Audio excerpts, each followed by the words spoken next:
देखिए, मुझे लगता है कि आप डैन ब्राउन पढ़ रहे हैं। So here we are.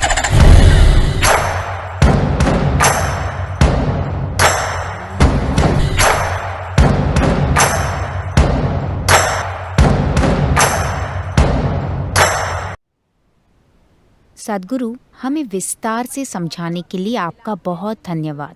ये हमारे लिए बहुत मूल्यवान और कीमती था। जीवन के विभिन्न पहलुओं पर आपके जो विचार थे, जो हमारे उठाए गए सवालों और आपके दिए गए उत्तरों में आए, वे महत्वपूर्ण थे। इससे पहले कि हम चर्चा को आज शाम उपस्थित इस बेहतरीन श्रोता समूह के बीच ले जाएं, हम कुछ सोशल मीडिया के आए सवालों को लेना चाहेंगे। और पहला सवाल अनिकेत दिवाकर का है। वो कहते हैं, नमस्कार गुरुजी, पिछले कुछ दिनों से मेरा सामना इल्यूमिनाटी नाम की एक ऐसी सीक्रेट सोसाइटी से संबंधित बहुत सारी सामग्रियों से हो रहा है, जो मीडिया, फाइनेंस नेटवर्क और फार्मा नीतियों के माध्यम से पूरी दुनिया पर नियंत्रण कर रही है।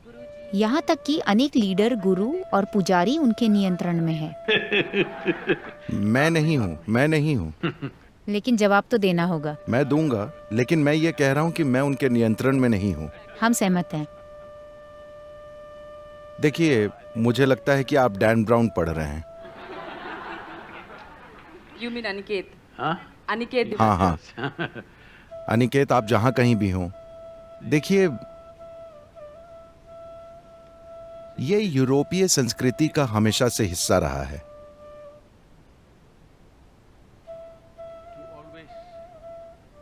वैसे हम भी इन दिनों काफी हद तक इससे प्रभावित हो रहे हैं, लेकिन यूरोप में सीक्रेट स्कूल अद्भुत माने जाते रहे हैं।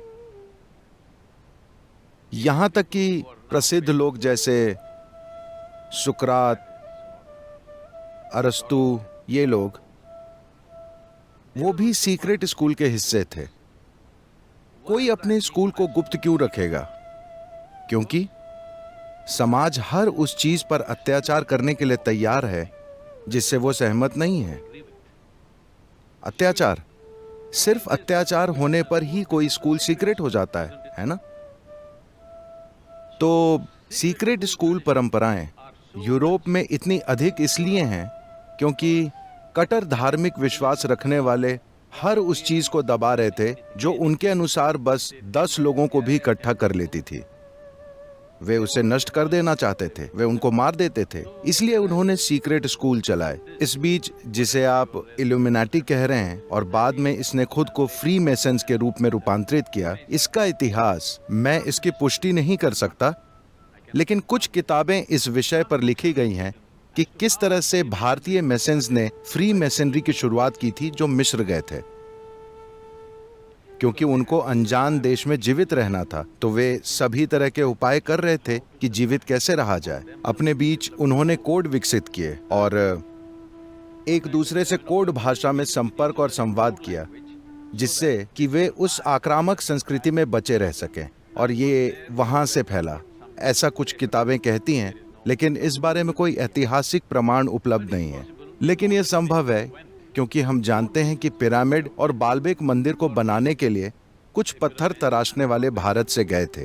4200 या 4300 साल पहले बने लेबनान के बालबेक मंदिर के बारे में इस बात के स्पष्ट रिकॉर्ड हैं कि उन्होंने एक फिनिशियन मंदिर बनाया था, जिसमें भारतीय पत्थर तराशने वालों और भारतीय हाथियों ने काम किया। हर लेबनानी बच्चा अपने स्कूल में ये पढ़ता है, लेकिन दुर्भाग्य से कोई भारतीय ये कभी नहीं पढ़ता, या भारतीय इतिहास की किसी किताब में ऐसा नहीं लिखा है। दुर्भाग्य है। खैर, तो बाद में ये फ्री मेसनरी बन गया और फ्री मेसनरी ने एक शक्तिशाली रूप ले लिया।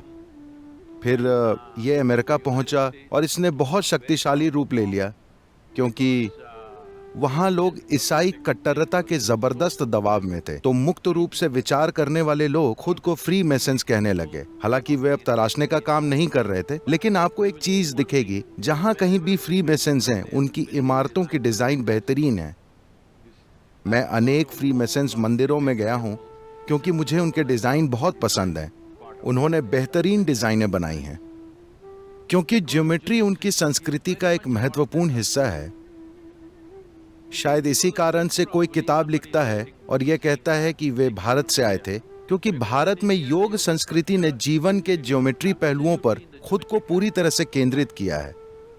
एक तरह से योग का अर्थ है अपनी ज्योमेट्री को ब्रह्मांडीय ज्योमेट्री की सीध में लाना, जिससे कि जीवन का आपका अनुभव इस तरह से ऊपर उठे कि यह ब्रह्मांड किसी तरह से आपका प्रतिबिंब हो जाए या आप ब्रह्मांड का प्रतिबिंब बन जाएं। आप इसे जैसे भी देखना चाहें। तो जहां भी हम ज्योमेट्री की गहरी समझ को देखते हैं, हम ये सोचते हैं कि जरूर यहाँ योगी रहे होंगे, क्योंकि प्राचीन काल में ज्योमेट्री का ये स्तर तब तक नहीं आता था जब तक कि आप में कोई भीतरी प्रक्रिया न चल रही हो। अब भले ही लोग ज्योमेट्री को बाहर की ओर एक अलग स्तर पर पढ़ रहे हैं, लेकिन उन दिनों इतनी जटिल ज्योमेट्री को समझने का एकमात्र तरीका अपनी खुद की बनावट के अध्ययन का था कि यह शरीर कैसे बना है, और ग्रहों और अंतरिक्ष की घटनाओं पर ध्यान देकर इसे समझा जाता था। तो एक समय ऐसा था जब वे कुछ चीजों को नियंत्रित करते थे, लेकिन सभी सीक्रेट स्कूलों के बारे में बढ़ा चढ़ाकर बातें की जाती हैं। And don't worry, Aniket. What's his name? और अनिकेत, आजकल वे ज्यादा कुछ नियंत्रित नहीं कर रहे हैं। डोनाल्ड ट्रंप बहुत सारी चीजों को नियंत्रित कर रहे हैं।